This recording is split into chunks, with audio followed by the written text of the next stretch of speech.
reka dufate akarorero ka TikTok ugasanga afise abantu bangana kuri 30,000 bamukurikirana kuri urwo rubuga rwiwe, urwo rubuga ugasanga rumuhemba amafaranga angana ota. Par exemple ugasanga bamuhemba amadolari 100 ku kwezi. Mugabo nawe ugasanga uri mu gihugu kitari eligible, ugasanga ufise wanashima wewe bagukurikirana benshi ni 190, ugasanga kwenda udashobora kurumonetiza nta musaruro uruguhereza ku kwezi canke ku kundi. Bakunzi ba We Talk Business, nagarutse ni Shadow mvugana. Tugiye kuyaga ku kwicurikira kuri benshi cyane ufatiye kuri kote ya content creation. Donc uri mu gihugu runaka, kuma content kuma account yawe ya Facebook ya TikTok ufise ko abantu bagukurikirana runaka, mugabo wavyihweza neza ugasanga nta musaruro biguhereza. Mugabo ugakubitiza amaso kundi nawe ari mu gihugu runaka, ugasanga afise n'abamukurikirana bake, mugabo bavyaza umusaruro muremure. Par exemple ushobora gusanga umuntu yibereye mu gihugu runaka, ugasanga afise abantu bamukurikirana bangana nka 30,000. Reka dufate akarorero ka TikTok ugasanga afise abantu bangana kuri 30,000 bamukurikirana kuri urwo rubuga rwiwe, urwo rubuga ugasanga rumuhemba amafaranga angana ota. Par exemple ugasanga bamuhemba amadolari 100 ku kwezi. Mugabo nawe ugasanga uri mu gihugu kitari eligible, ugasanga ufise wanashima wewe bagukurikirana benshi ni 190, ugasanga kwenda udashobora kurumonetiza nta musaruro uruguhereza ku kwezi canke ku kundi. Eske izi ngorane ziri mu bihugu z'aba content creation ziri mu bihugu bitari eligible, wibaza yuko bihora? Wibaza ko atanyishu bifise? Nico tugiye kuyaga muri iki kiganiro. Uri mu content creation mugabo uri mu gihugu kitari eligible, wo kwifata gute? Wo bigenza gute?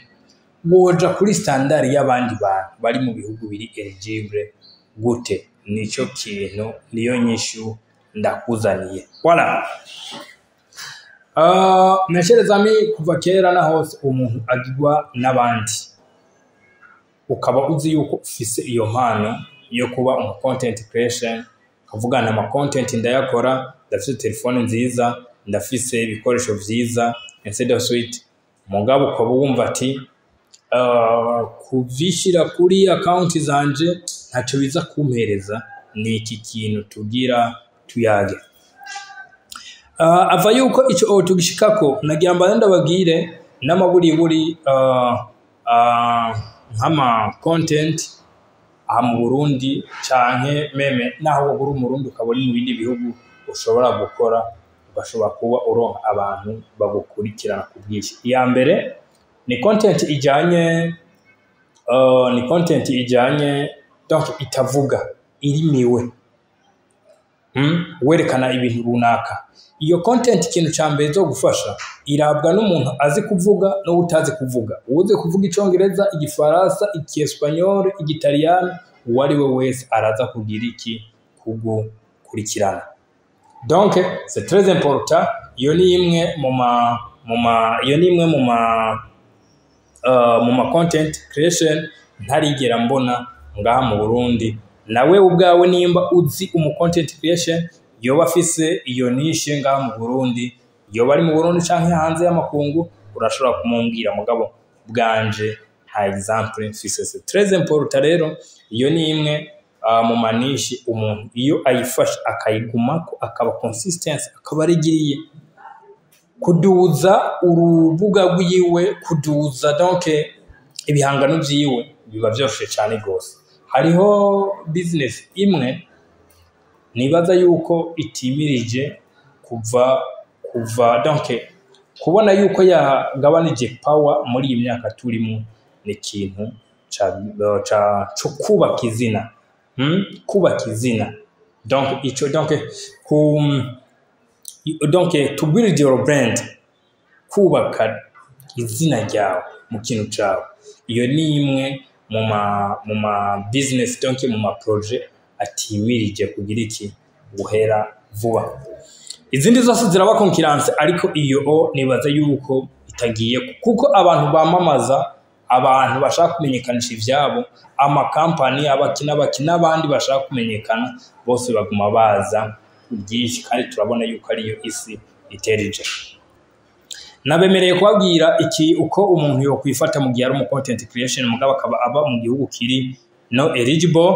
Nashatse kuvuga kuri zimbuga zose zishoboka, ari TikTok, ari Facebook, izindi zose zishoboka zikunze kuba ziri mu bihugu byinshi mugabo bidafise eligibility mu bihugu byinshi. Uwo kwitwara gute rero?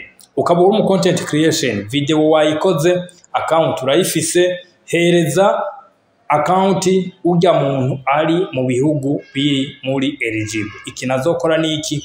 Wewe uzoheza gukora video yawe, hanyuma uce uyimu urungikira, acaza arakora iki? Aposta. No kuvuga system yo guposta uzoyimwereka, canke binashobotse bishobora kutagenda uko, ugashiramwo VPN muri telefone yawe cyangwa mu mashini yawe, hanyuma akaguha access kuri telefone cyangwa imashini akoresha ari muri kiriya gihugu, hanyuma wewe nyene akaba ari wewe uyishirako kuri rujya rubuga. Iki kintu ndagisubiraho. Ukaba uzi yuko uri mu content creation mugabo ukaba uzi yuko uri mu gihugu kitari eligible, laba umenyane n'umuntu ari mu gihugu kiri eligible, hama ni wewe uzoba ufise access yo gucreate ijya video cyangwa ikintu runaka, hanyuma ukimuhereza aba ari we agi postinga. Inshuro zose azoba ari muri kiya gihugu aba ari we, donc azoba ari nk'umu content, azoba ari nk'umu manager wawe kuri yo kote yo kugupostingira. Ashobora kutagupostingira kubera atabimenyereye, wewe ukipostingira mugabo ukoresheje telefone yawe mu gihugu runaka, hanyuma akaguha access kuri iriya telefone yiwe, hanyuma ukinjira muri ya account yawe ugapostinga. Komsa bizogenda biraguha bikwereka ni ibikorwa byawe bigeze ainsi de suite. Mu myaka 2 mu myaka 3 ndazi account yawe izo bigeze kure, kandi izoguhemba nkuko womengo uri mu gihugu kiri eligible. Iyo rero na karorero kamwe mu karorero ntanze nitwarire abatari bake bari muri ibi bihugu bitari eligible, bakunze kuba barimo n'ama strategy bakunze gukoresha. Rega mu kirundi bavuga yuko ubuvunitse yiga gucumbagira. Natwe rero ntigo tuba turi kure kamene yuko twomenyekana. Igihe uzoronka uburyo uzogenda kubayo muri kiriya gihugu kugira ibikorwa byawe ushobore kugira iki koroherwa.